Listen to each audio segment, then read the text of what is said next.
Olá, bom dia, boa tarde, boa noite, boa madrugada para vocês. Rapidinho, a nossa mensagem hoje está em 2 Tessalonicenses, capítulo 2, versículo 3 diz assim, ó: ninguém de nenhum modo vos engane, porque isso não acontecerá sem que o primeiro, venha a apostasia. Primeiro vem a apostasia e seja revelado o homem da iniquidade, da hipocrisia, o filho da perdição, o qual se opõe e se levanta contra tudo que se chama Deus, ou objeto de culto, a ponto de se assentar-se no santuário de Deus. Nós não somos santuário, Nós somos o templo de Deus. Aqui falava de Jerusalém, na casa do tesouro, Ele falava porque estavam no tempo da transição de Jesus de Nazaré para Jesus Cristo. Jesus pregava: olha, eu vou voltar, aonde você estiver, 2, 3 ou mais, em meu nome estarei.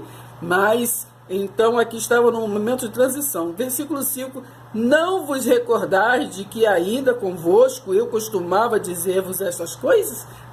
Então, estavam falando. Então, versículo 6, e agora sabeis o que o detém, que é Satanás. Satanás quer dizer opositor.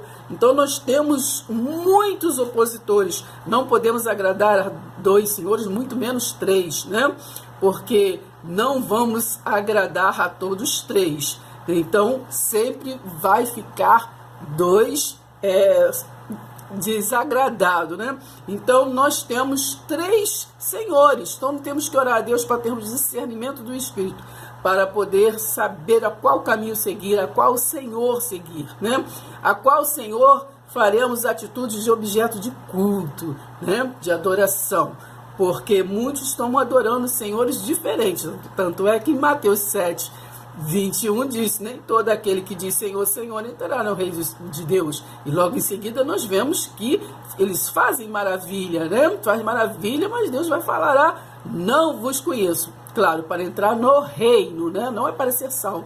Depois da cruz somos salvos, mas para entrar, para conhecer esse mistério do reino de Deus. Então temos 3 senhores, sim, que é o nosso Senhor Jesus Cristo. Na aliança da graça temos Jesus Cristo, na aliança da graça temos o opositor, que é Satanás, o anticristo, como queiram falar, Como viu, lembra quando Jesus pregava, ele chamou a Pedro de Satanás, porque Satanás quer dizer opositor.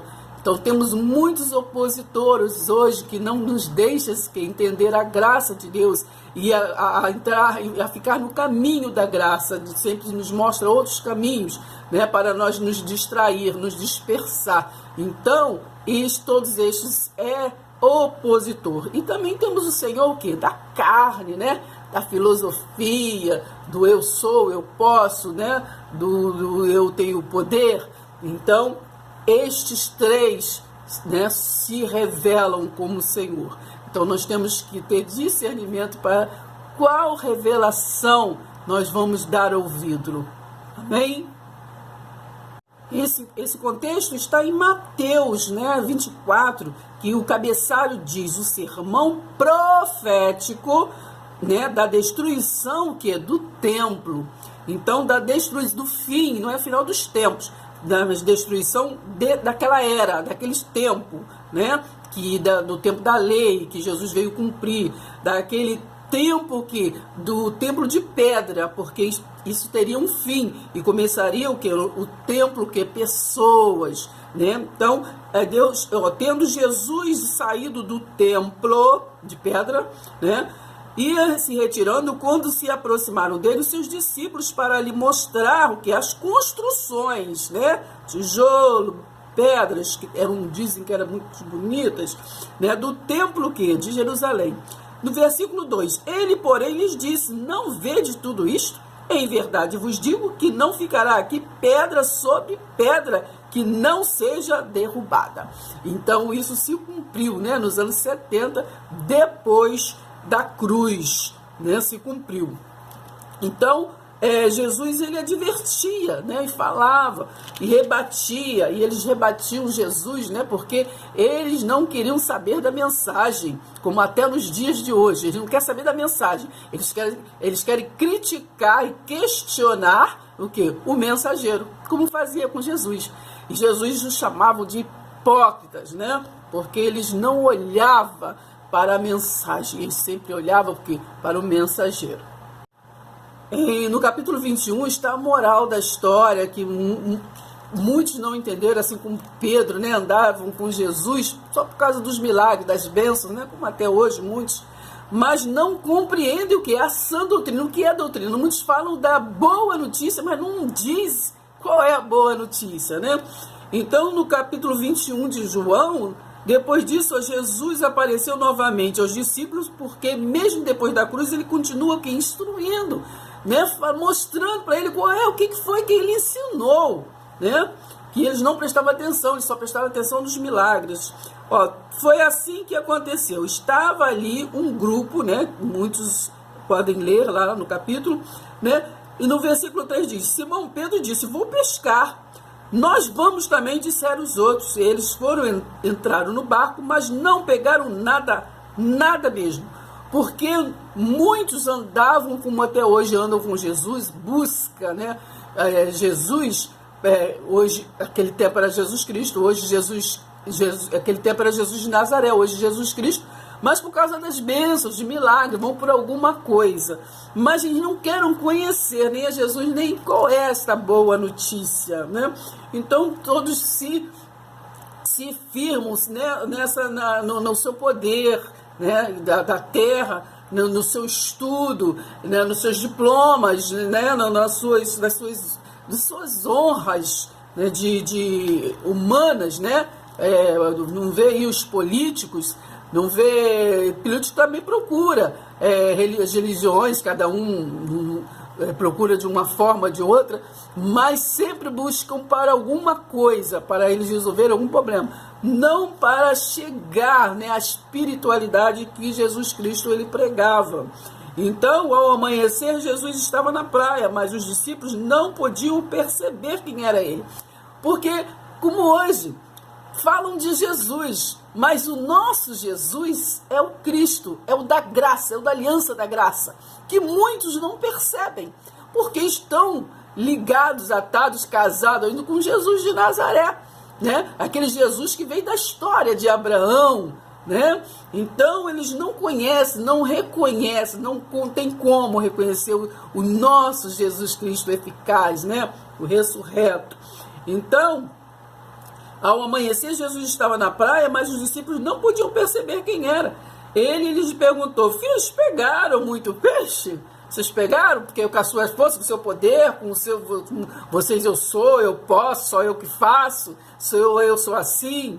É o que eu estudei com fulano, é o que eu estudei com ciclano, é o que eu aprendi aqui, é o que eu aprendi ali com meu bisavô, com o meu tataravô, é coisa de tradição, né? Coisa de costumes. Vocês pegaram alguma coisa? Não, eles não pegaram nada. Só Jesus tem bondade e misericórdia para conosco. Daí eles obedeceram, jogaram de novo a rede para o lado direito, não o lado torto que eles estavam jogando pelas suas próprias forças, e pegaram muitos peixes. Jesus disse no versículo 10, tragam um pouco do peixe que vocês acabaram de pegar, disse Jesus. Que Jesus estava ali mostrando mais uma vez a doutrina dele, né? Eu não morri, eu estou aqui, eu estou vivo, é isso que eu ensinei para vocês. Vocês não morrem, entendeu? Só vive uma vez, só a carne de vocês, mas o seu espírito não. Versículo 12, agora venham comer um pouco, né? Ele comeu junto ali, né? Mas eles não percebiam nada, como até hoje ninguém percebe nada, porque estão voltadas as suas cabeças para as suas estratégias, para os seus interesses, para os seus objetivos, e não compreendem nada. Por isso que diz lá em 2 Timóteo, capítulo 4, do 1 ao 5, né? Prega a palavra, prega, insista. Ele não quer saber, o ouvido deles coça, ele não quer saber, porque eles estão ligados em outras coisas, mas prega a palavra, nós temos que pregar. né? Então, versículo 14 diz: essa foi a terceira vez que Jesus apareceu aos discípulos, desde que ressuscitou dos mortos, né? Ele era normal, ele comeu, ele mostrou ali, ó, vocês são semelhantes a mim, entende? É isso que eu vim fazer na terra. Então, vocês procuram estudar também Hebreus, o capítulo 1, do versículo 1 ao 14, né? Que eram vários anjos, mas só um, como diz lá no versículo 5, né? Só um anjo foi feito filho de Deus, né? A qual dos anjos, né? Chamei, né, de filho. Hebreus 1, 5. Então é isso. E logo em seguida Jesus disse: Pedro, você me ama, Pedro? Então você apacenta minhas ovelhas. É só isso que eu estou te pedindo, Pedro. Apacenta minhas ovelhas. Mas nós, a carne, né? A carne, por isso nós temos que ter discernimento. Inventa tantas coisas, tanta coisa para apacentar, né? E assim mesmo não consegue apacentar, consegue assustar, amedrontar, né? Amedrontar com isso, com aquilo, e vão lá nas escrituras, que é história, né? Que é contexto, né? Contexto dessa boa notícia que foi Jesus em nossas vidas, e assim vai passando, e todos vão vão sendo dispersos, sem saber coisa alguma, fazendo objetos de culto sem saber a quem, por quê. Amém? Vamos estar ligados, vamos meditar na palavra. Pai, seja convosco. Mas esse lanchinho aqui que está em João, né, 21, versículo 20, Pedro voltou-se e viu seguindo a Jesus o discípulo que ele amava, né, João, aquele que se havia reclinado durante a ceia para perguntar a Jesus: mestre, qual de nós trairá o Senhor, né, que João lhe perguntou. Pedro perguntou a Jesus: Senhor, e quanto a esse, né? Quanto a esse João aí? A Jesus disse: se eu quiser que ele permaneça vivo até eu voltar, que tem você com isso, né? Porque Jesus, ele permitiu o único discípulo que estava vivo quando ele voltou, nos anos 70 depois da cruz, né? Foi João, só João. O resto dos discípulos já havia morrido. Então ele disse, Jesus respondeu: se eu quiser que ele permaneça vivo até eu voltar, que tem você com isso? Siga-me você. Portanto, espalhou-se o rumor de que aquele discípulo não morreria. Mas não foi isso absolutamente o que Jesus disse. Ele quis dizer: se eu quiser que ele permaneça vivo até que eu volte, que tem você com isso. Então foi nos anos 70, ele estava vivo, mas ele não queria dizer que ele não ia morrer, né? Todos morreram, só que ele veria, né, a glória de Deus, né? Qual era a glória de Deus?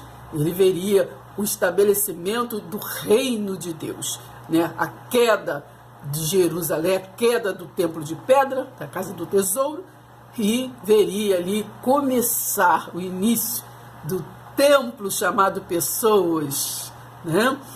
Do templo de Deus. Então, versículo 24, eu sou aquele discípulo, eu sou testemunha desses acontecimentos, disse João, e os registrei aqui, e todos nós sabemos que o seu testemunho é verdadeiro. Amém? Vamos meditar na palavra.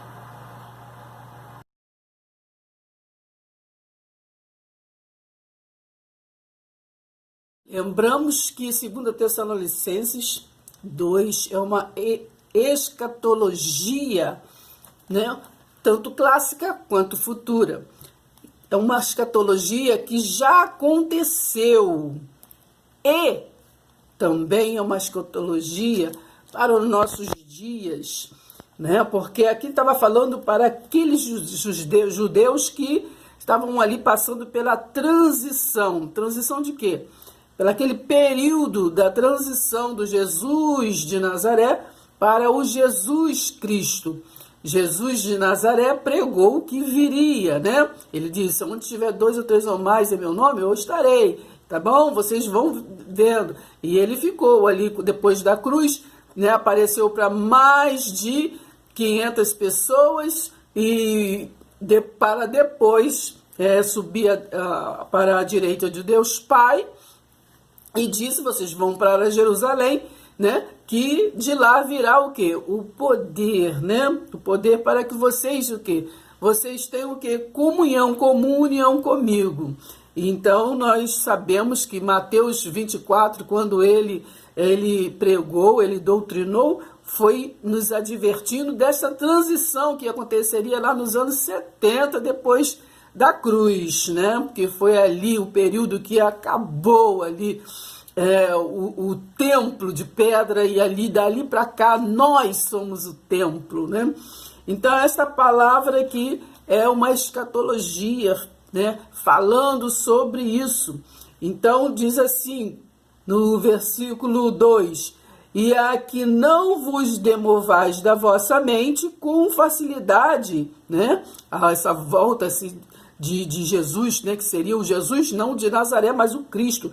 Nem vos perturbeis, quer por espírito, quer por palavra, quer por epístola, como se procedesse de nós, supondo tenha chegado o dia do Senhor. Eles não saberiam quando isso ia acontecer, esse procedimento do qual Jesus pregou lá em Mateus 24, ensinando, né? Pode ver lá o tema de Mateus 24, que é o quê? O final do templo de pedra, de Jerusalém, da casa do tesouro. Agora nós somos a casa do tesouro. Versículo 3: ninguém de nenhum modo vos engane, porque isto não acontecerá sem que primeiro venha a apostasia e seja revelado o homem que da iniquidade, o filho da perdição, né? Foi ali aqueles imperadores, o qual se opõe e se levanta contra tudo que se chama Deus ou objeto de culto, a ponto de assentar-se no santuário de Deus, né? No santuário de Deus. Hoje nós que somos o santuário de Deus. Alguém senta em nós? Né? Mas naquele tempo, no que ele estava divertindo, no santuário de Deus era ali Jerusalém, né? No santuário de Deus, ostentando-se como se fosse o quê? O próprio Deus. Não vos recordais de que ainda convosco eu costumava dizer-vos estas coisas, né? Então ali, através de Paulo, Jesus estava nos advertindo, nos lembrando e nos animando para que a gente não prestasse atenção em coisas do homem. E agora sabeis o que o detém, para que ele seja revelado somente em ocasião própria. Então sabemos que Satanás se oporia para nós entrarmos na graça de Deus.